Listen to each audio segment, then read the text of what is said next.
Hello, I'm Robert, and this talk is about whether we should return a sample to the Earth from Mars, or whether perhaps there are other ways of exploring Mars and finding out about whether there ever is life on Mars or ever was life on Mars that might work better than that, and might also be safer as well, and not hazardous to the Earth. So the Mars sample return, that is NASA's big flagship project for the current decade, or at least it was. Because of the very high cost of it, which is between $2.5 and $3.5 billion, then they're not going to go ahead with it in this decade. They're just going to, it's been toned down, and finally what they're going to do is they're going to cache some samples, and then with the hope that in the following decade another mission will be sent to Mars to pick them up.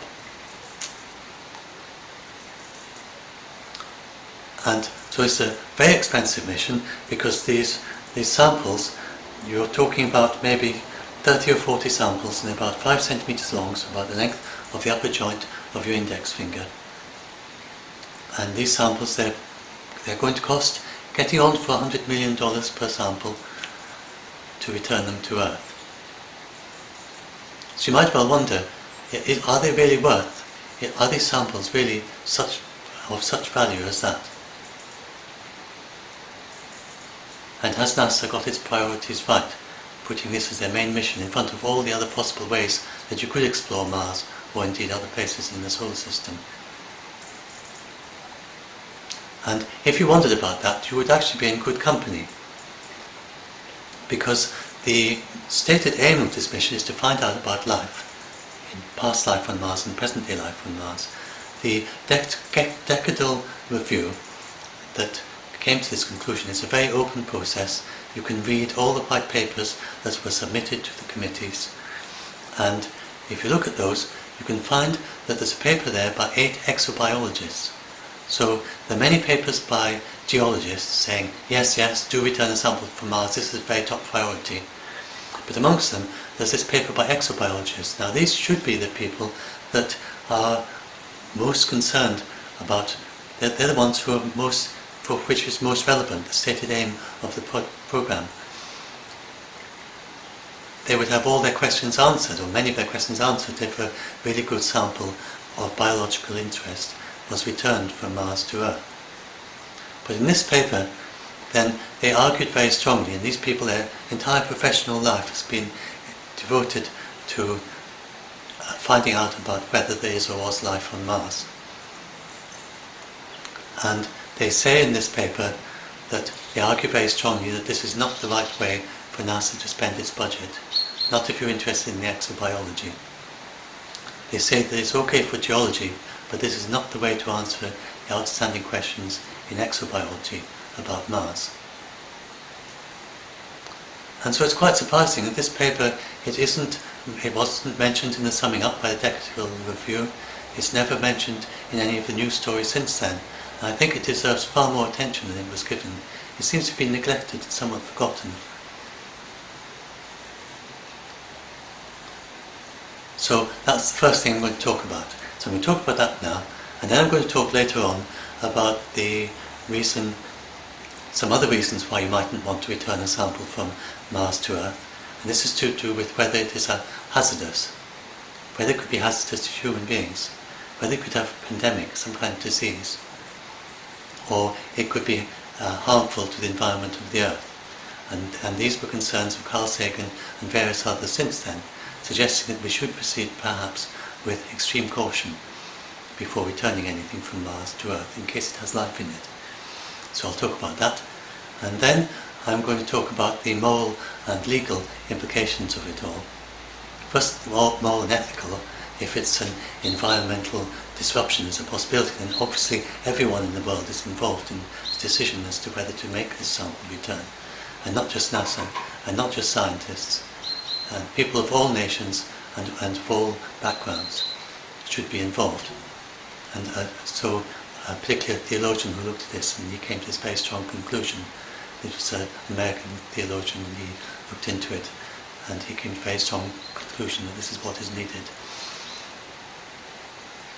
And then there's the legal situation, that there are many legal complexities involved, especially if it is something that could potentially have a global impact as to how the legal process could proceed before such a thing can actually be permitted to happen legally in international law, and also in the domestic law of the, for instance, if it was the United States that returned it. So I'm going to talk about that. And finally, I'm going to talk about other, what are the other ways that you could find out about Mars. So how much can you do in situ, and then whether you can return it somewhere else rather than to the surface of the Earth. Are there other places you could return it to?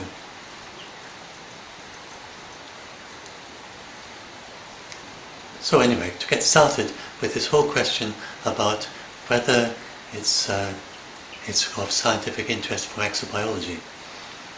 And you might think at first, well, it's obviously going to be interesting. I mean, you send a rover to Earth anywhere, dig up a sample and take it back if you're an extraterrestrial trying to look at the Earth, and it's bound to have life in it.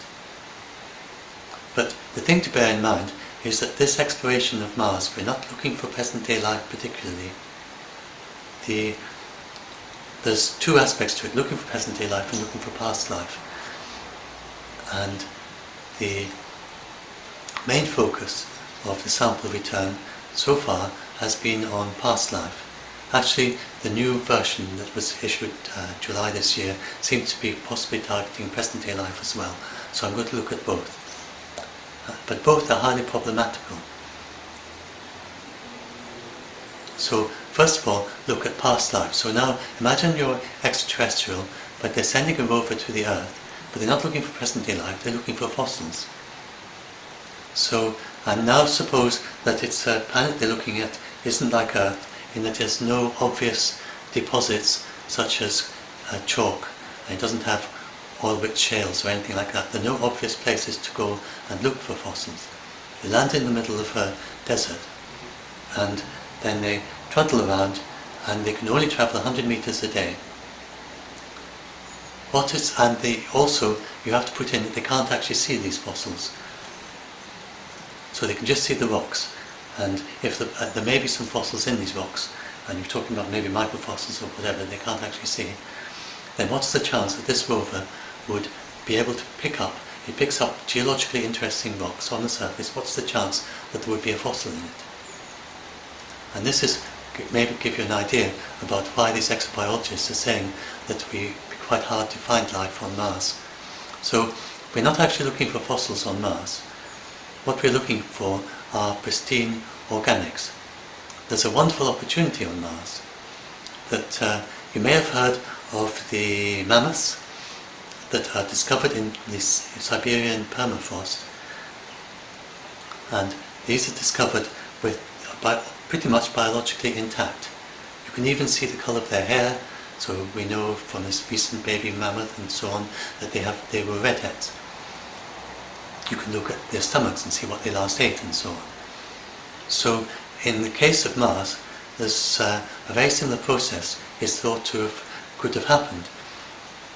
That if there was life in Mars in the past, and we're talking about not just thousands of years ago, or tens of thousands of years ago, we're talking about not even millions, but billions of years ago, then if there was life on Mars, when it was just beginning to evolve billions of years ago, and even if it didn't reach the stage of becoming life, there could be deposits from that time, and they, because of the unusual conditions on Mars, there's no continental drift, and it's so very cold now, that they could have been put almost instantly into a deep freeze, and they've stayed there ever since. So that is what the biologists would really, they'd love to get their hands on, is a sample of some ancient material from billions of years ago.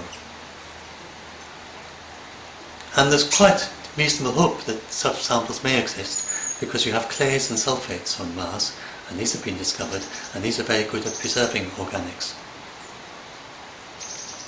However, the problem is that the surface of Mars is very severely, first of all, there may be some kind of chemical process going on that is getting rid of organics on the surface, because you can do a calculation and you can work out from the incoming micrometeorites that there should be as much organics on the surface of Mars as there is in a typical Earth desert. And curiosity certainly hasn't found that level of organics on the surface of Mars. So there seems to be probably some process going on that is degrading the organics. And then there's also, longer term than that, there is the cosmic radiation. And these are highly energetic particles from our galaxy and from beyond our galaxy, from other galaxies as well. Extremely energetic particles, and we are protected from them on the Earth by the Earth's atmosphere. But on Mars, they go straight through into the soil, and they would go meters into the soil. And they are not hazardous short term, so over periods of years, then they're not especially hazardous. For a human being, for instance, it would be a slight increase in your risk of getting cancer. For a microorganism, hardly anything at all. But over hundreds of thousands, millions and billions of years, then these will severely degrade any microorganisms, dormant microorganisms, for any remnants of life. And even ExoMars, which is going to drill 2 meters below the surface, this is thought not to be deep enough to go beyond the range of this cosmic ray degradation. And so, looking for biosignatures, they design apparatuses looking for biosignatures that would somehow survive these billions of years of cosmic radiation degradation. So any sample you find on the surface, even if it does have biosignatures, then it's not going to be pristine. It's going to be broken into lots of little pieces by the cosmic radiation.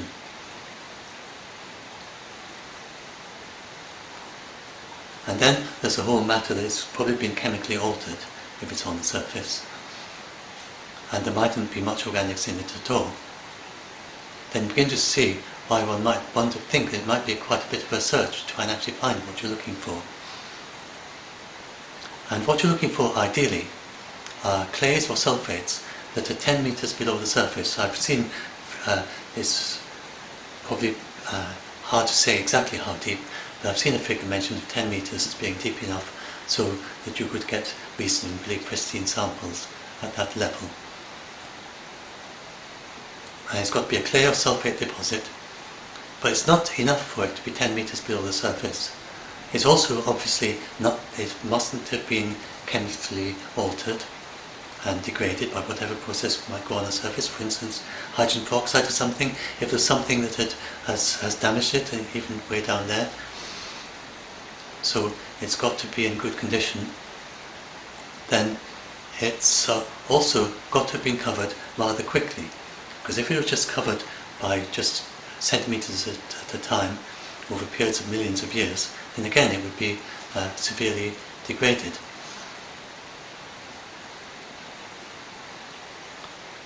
So, and then there's the whole question as to whether life was prevalent over the entire surface of Mars.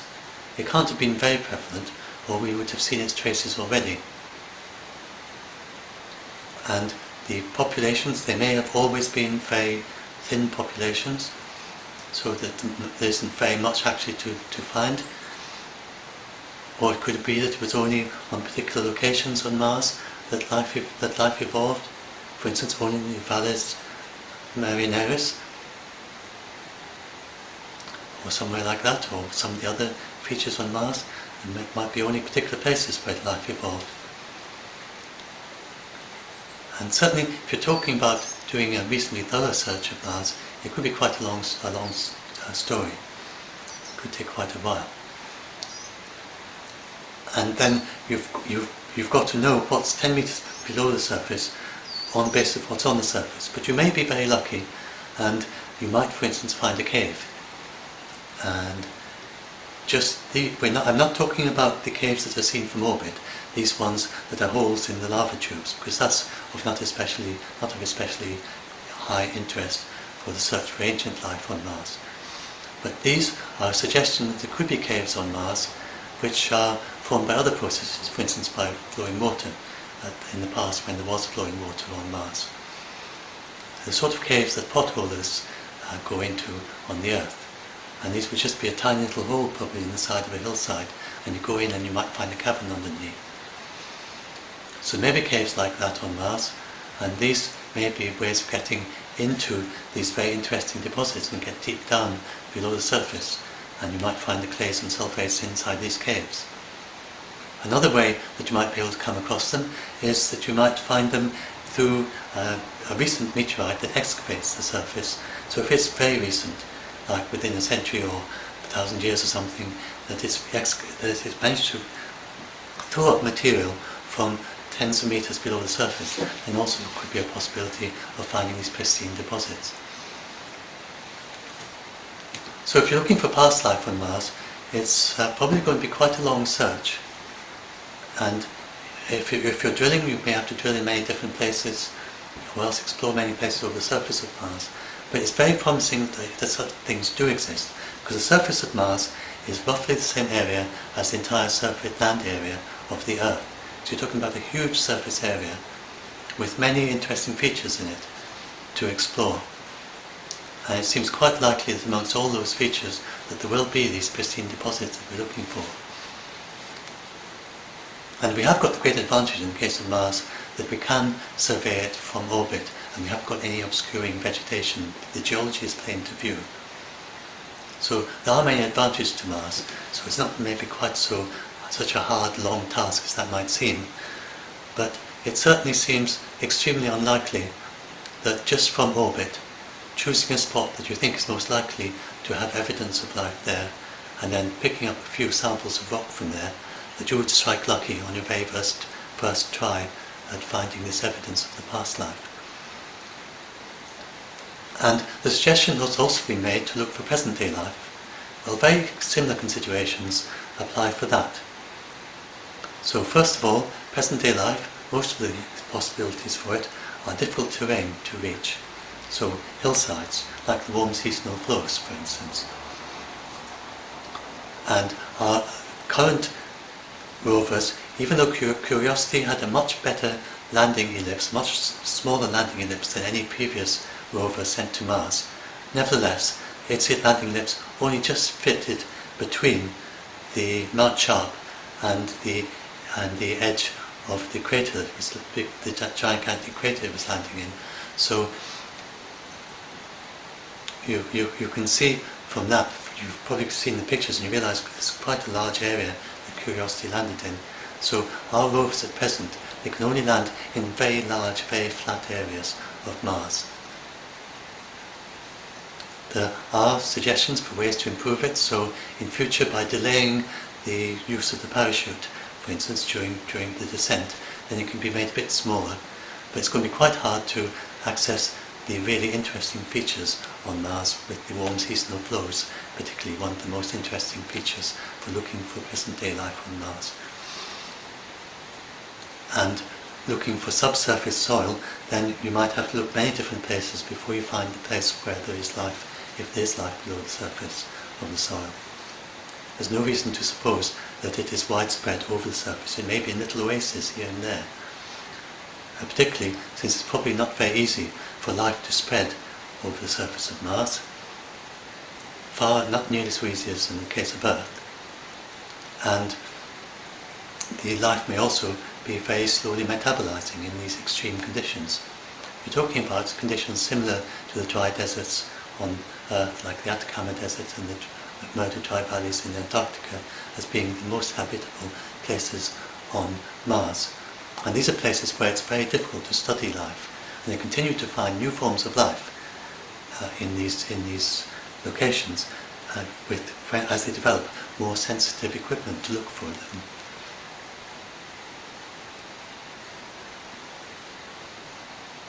And again, exactly the same consideration applies. That if you send a rover to these places that is just looking at them for geological reasons, and who knows, for instance, even if you can get to the warm seasonal flows, maybe some of those warm seasonal flows do have life and some don't. And how do you tell which is which? And how do you know even that you're in one area or another which of the various areas where there are warm seasonal flows is the one that's really interesting for looking for life. So we have very much the same considerations looking for present-day life on Mars. I think that is as much as I can say just now, because I'm going to go on to the next stage. That's maybe enough to understand why these biologists, you can read the paper, I'll put a link to the paper, and you can read the paper and find out more about what the experts say on this.